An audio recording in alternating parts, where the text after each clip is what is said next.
শাড়ি চাই না একটু? এটা আমার বিয়ে বাড়ি। আচ্ছা মামা শাড়ি ভালো করে পরবে, কিন্তু মেকআপ খেতে যাবে জানে। জরুরি মাম্মা, চুপ করে থাকবো। তোমার মতন করে দিবি, আমি তো আলাদা করে দে।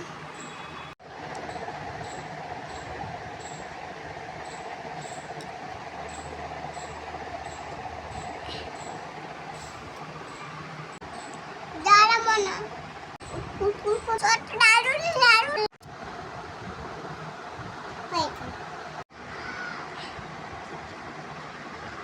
এত লইলে কি করে মেকআপ করবো? উল্টো পাল্টা শাড়ি কিনি জানো।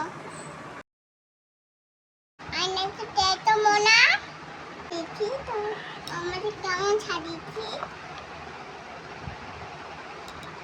হ্যাঁ